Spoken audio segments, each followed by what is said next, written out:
The phoenix. That magnificent bird rising from the ashes, a story of hope and rebirth that we all know and love. We see it in movies and books, a beautiful, comforting image that inspires us to believe in second chances. A majestic creature consumed by fire only to emerge again, stronger than before. But what if I told you that this inspiring version of the tale isn't the whole story? That the original myths of the phoenix weren't about new beginnings, but about the terrifying finality of death and the awesome power of destruction? The real story of the phoenix is much, much darker than you think. When you hear the word phoenix, what's the first thing that pops into your head? For a lot of us, it's probably Fawkes from Harry Potter, the loyal companion whose tears could heal any wound, reborn in a brilliant flash of fire. Or maybe it's the cosmic Jean Grey from the X-Men comics, a being of immense power representing life itself. In our culture, the phoenix has become the ultimate symbol for resilience.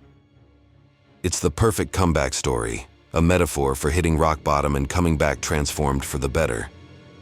This idea is so powerful it's literally woven into our language. We talk about a city rising from the ashes after a disaster, or a person having a phoenix moment after a personal crisis. It's a story we want to believe in, that no matter how completely we're destroyed, something new and beautiful can grow from the wreckage. In this version, fire is a cleansing force and death isn't an end, but just a doorway to something new. This hopeful interpretation really took off in early Christianity. The phoenix's cycle of death and rebirth was seen as a perfect allegory for Christ's resurrection, and it became a powerful symbol of eternal life. This is the version of the myth that has been passed down through the centuries, a sanitized, hopeful tale that we all know. But that story is a distortion of a much older, much grimmer reality. The original myths weren't designed to give you hope.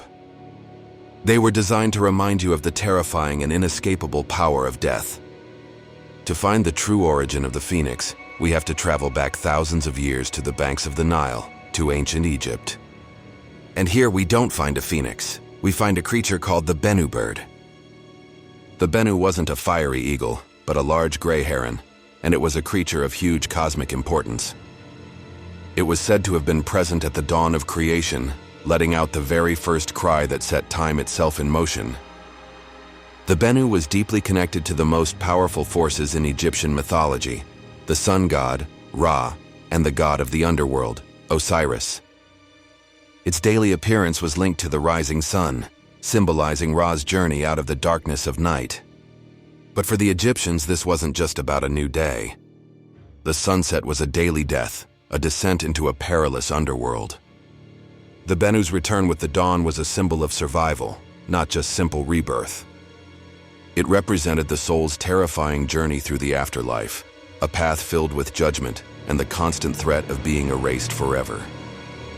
This is why the Bennu was sometimes called the bird of death.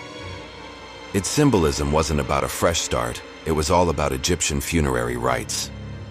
Amulets of the Bennu were buried with the dead, not as a promise of a new life, but as a spirit guide to protect the soul on its dangerous trip through the underworld. The Bennu was said to have been born from the heart of Osiris, the god of the dead, tying it directly to the world beyond the veil. It didn't rise from its own ashes in a blaze of glory. It was a solemn figure, a psychopomp, representing the eternal terrifying cycle of life, death, and the desperate hope for an afterlife. This wasn't a story of personal triumph, but a cosmic drama about escaping the finality of darkness. When the story traveled from Egypt to Greece, it started to change, but it definitely didn't lose its dark side. The Greek historian Herodotus, writing back in the 5th century BC, gave us one of the first detailed accounts of the bird he called the phoenix. And his version is a long way from the triumphant story we know today. According to Herodotus, the phoenix lives for 500 years. As its life comes to an end, it does something truly bizarre. It travels from Arabia to the Temple of the Sun in Heliopolis, Egypt, but it's not alone. It brings the body of its father, which it has encased in a massive egg or ball made of myrrh. Then, it buries its parent's body right there at the temple. Let that sink in for a second. The first detailed Greek account of the phoenix isn't about self-immolation and rebirth. It's about a son carrying the corpse of his father across the desert for a funeral. There is no fire, there are no ashes. The bird doesn't die and come back to life. A new phoenix simply appears after the old one dies, and its first sacred duty is to deal with the corpse of its parent. This isn't a story of resurrection, it's one of grim dynastic succession. The focus is entirely on the death of the parent and the solemn ritualistic duty of the child. The idea of the phoenix bursting into flames was a much later addition, probably becoming popular as the story was absorbed and retold by different cultures.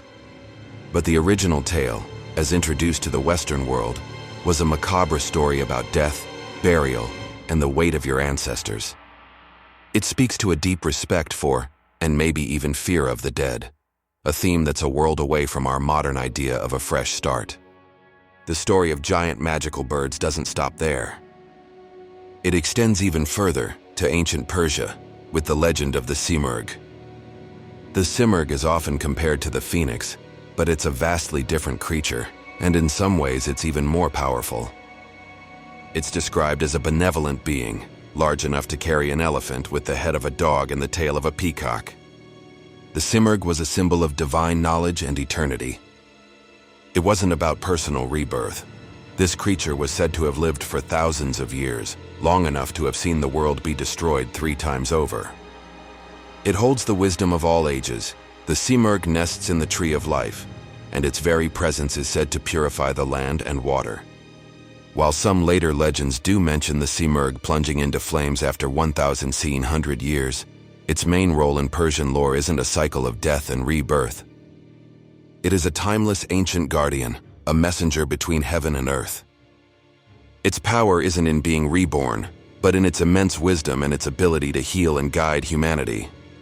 The Simurgh represents a connection to a deep, cosmic history, a being that has seen empires rise and fall and holds the secrets of the universe.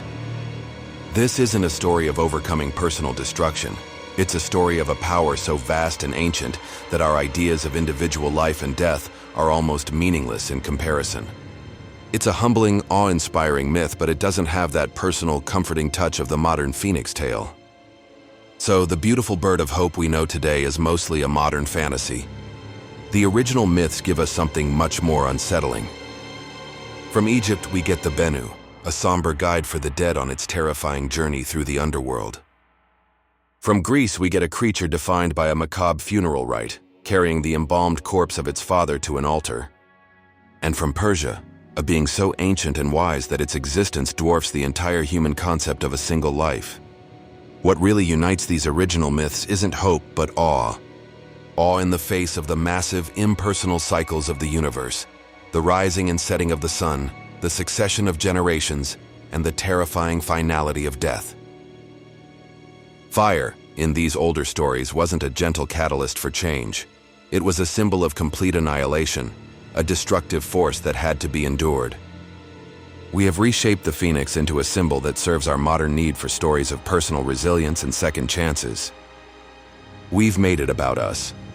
But the original myths remind us of a time when humanity saw itself as a much smaller part of a much larger and often frightening cosmos. They remind us that before there can be any rebirth, there must be a true and total death. That destruction isn't just a metaphor, it is a terrifying and absolute power.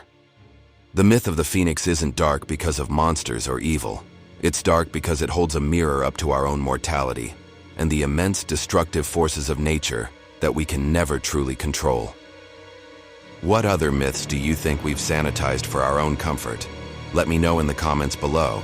And if you enjoyed uncovering this darker truth, be sure to like this video and subscribe for more journeys into the real stories behind our favorite legends.